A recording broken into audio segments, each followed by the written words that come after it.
এই light house পাহারা দিতে আপনাকে বছরে প্রায় 15 কোটি টাকা দেওয়া হবে। চাকরিটা পেতে খুবই ইচ্ছা করছে। আরও অফুরন্ত সুযোগ সুবিধা রয়েছে, যেমন এখানে থাকবে না কোনো বস, আপনি সম্পূর্ণ একা, নিজের ইচ্ছা মতো ঘুমাতে পারবেন, মাছ ধরতে পারবেন, যা মন চায় তাই করতে পারবেন। আপনার কাজ থাকবে শুধু দেখা যে এই লাইট হাউসের বাতিটি ঠিকঠাক মতো জ্বলছে কিনা, কখনো বন্ধ হয়ে গেলে তা অন করে দিবেন। বাস এতটুকুই, আপনাকে আর কোনো কিছুই করতে হবে না।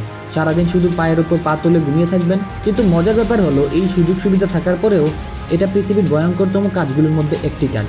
আর লাইট হাউস সমুদ্রের ঠিক মাঝখানে স্থাপন করা হয়। এখানে থাকা অবস্থায় আপনি কারোর সাথে যোগাযোগ করতে পারবেন না। একাকিত্ব আপনাকে সবসময় ঘিরে থাকে। আরও ভয়ঙ্কর ব্যাপার হলো, প্রায় সময় এখানে অনেক বড় বড় ঝড় হয়। এইসব ঝড়ের তাণ্ডব এতটা ভয়ঙ্কর হয় যে মাঝে মধ্যে সমুদ্রের পানি টাওয়ারের উপরে উপচে পড়ে। এমনকি এই কাজে মৃত্যু পর্যন্ত হতে পারে। আরও কি মহাবিপদ এখানে উৎপাতে থাকে তা একটু পরে জানতে পারবেন। এখন হয়তো আপনি এইসব দেখে মাথায় প্রশ্ন আসতে পারে যে এই লাইট হাউস কেনই বা সমুদ্রের মাঝখানে স্থাপন করা হয়, বা এর কাজই বা কি, আর কেনই বা এই লাইট হাউসের উপর সবসময় নজর রাখতে হয়, কেন এই লাইট কখনো বন্ধ করা যায় না। রহস্যময় এই লাইট হাউসের অধ্যাপন জানতে হলে চোখ রাখুন ভয়েস অফ ফ্রেন্ডের আজকের এই এপিসোডে।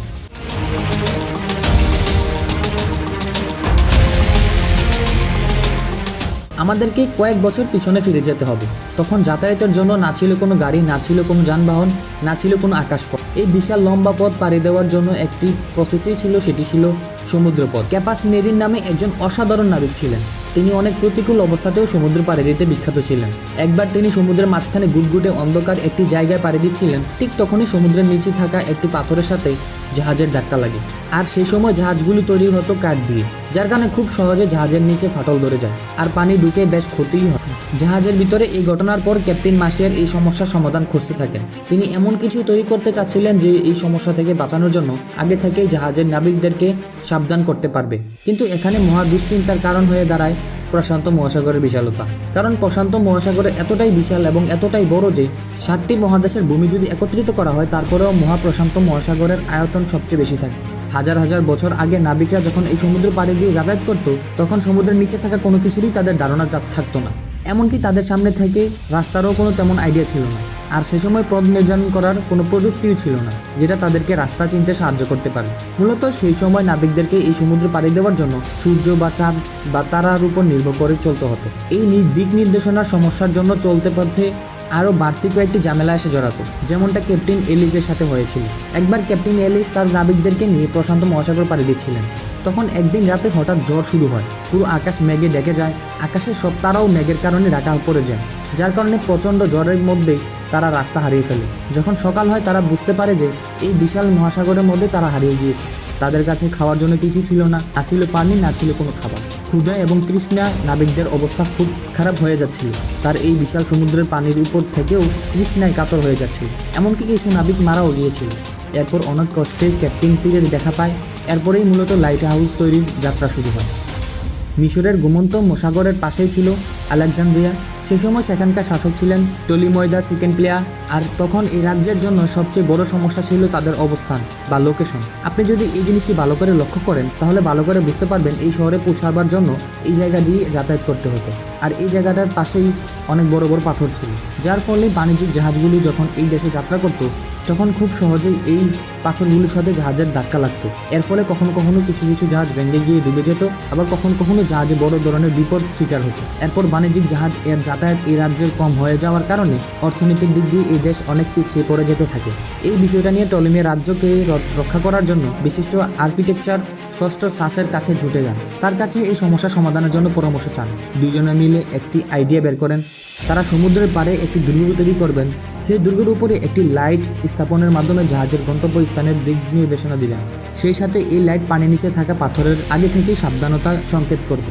সেই পরিকল্পনা অনুযায়ী ষষ্ঠ সাজ কাজ শুরু করে দেয়। তখন তিনি ভাবতে পারেননি নিজের এই কাজ পৃথিবীতে একটি অন্যতম কাজ হিসেবে পরিণত হবে, যা পুরো পৃথিবীতে আলেকজান্ডারের বাতি নামে পরিচিত হবে। আলেকজান্ডারের সেই বাতিঘরের উচ্চতা ছিল 384 ফিট। এটা পুরোটা বানানো হয়েছিল সাদা মার্বেল পাথর দিয়ে।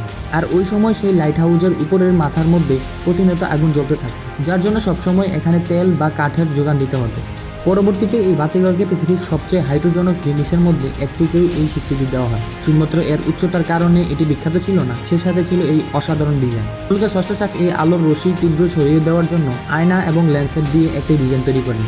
যাতে করে এই বাতি অনেক দূরেই থাকা জাহাজের নাবিকদেরকে পথ দেখাতে পারে, সেই সাথে সতর্কতা বার্তাও ছড়িয়ে দিতে পারে। সে সময় যখন এই কাজ উন্নয়ন শুরু হয় তখন নাবিকরা একটি স্বস্তি ভাব প্রকাশ করেন, কারণ এখন আর আলেকজান্ডারের আসার পথে তাদের কোনো পথ ভুল হবে না এবং তাদের ক্ষতিও হবে না। এভাবে আইডিয়া করে পুরো পৃথিবী বাতিঘরের কার্যক্রম ছড়িয়ে পড়তে থাকে।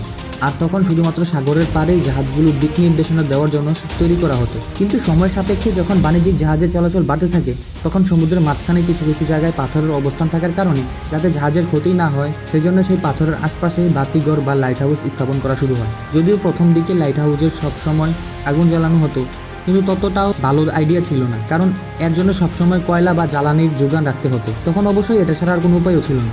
এরপর মোমবাতি বা ল্যাম্পের ব্যবহার করা হয়েছিল, কিন্তু আগুনের আলোক রশ্মি খুব বেশি দূরে যেত না। তখন আবিষ্কার করা হয় বৈদ্যুতিক বাল্বের। সেই লাইট হাউসের মধ্যে আগুনের পরিবর্তিতে সেই বৈদ্যুতিক লাইট ব্যবহার করা শুরু হয়, কিন্তু তারপরও সেই আলো খুব বেশি দূরে যেত না। তার কারণ হলো লেন্সগুলো বাল্বের পিছনে লাগানো হতো। তখনকার সময় বিজ্ঞানীরা আবিষ্কার করেন লেন্সগুলো যদিও লাইটের সামনে রাখা হয় তাহলে আলো আরও বেশি দূরে পর্যন্ত যাওয়া সম্ভব হবে। সেই সময় সেই লেন্সগুলো বেশি মোটা হওয়ার কারণে বেশি আলো দূরে যাচ্ছিল না। ঠিক তখনই ফ্রান্সের একজন বিজ্ঞানী চিকন লেন্স আবিষ্কার করেন। তার বানানো সেই লেন্সের আলো অনেক দূর পর্যন্ত ছড়িয়ে যেত, যার কারণে লাইট হাউসের আলো নির্দিষ্ট পথের একটি জায়গায় পাঠানো যেত। বর্তমান সময়ে সব লাইট হাউসগুলোর মধ্যে ফ্রান্সের বানানো সেই লেন্স ব্যবহার করা হয়। লেন্সের এই আবিষ্কার প্রতিটি লাইট হাউসকে নতুন রূপ দিয়েছিল, যার কারণে এখনও সমুদ্রের বুকে জাহাজগুলো নিরাপদ যাতায়াত করতে পারে। কি আপনার লাইট হাউসের এই ভয়ঙ্কর অবস্থান জানার পর আপনার বুকে দুগদুগ বেড়ে গিয়েছে? আর এইসব কারণেই এত পরিমাণ টাকা দেওয়ার পরেও এই নির্জন জায়গায় কোনো মানুষ থাকতে চায় না, কারণ কেউ কখনো এই ভয়ঙ্কর বা নির্জন জায়গায় নিজেকে হারাতে চায় না।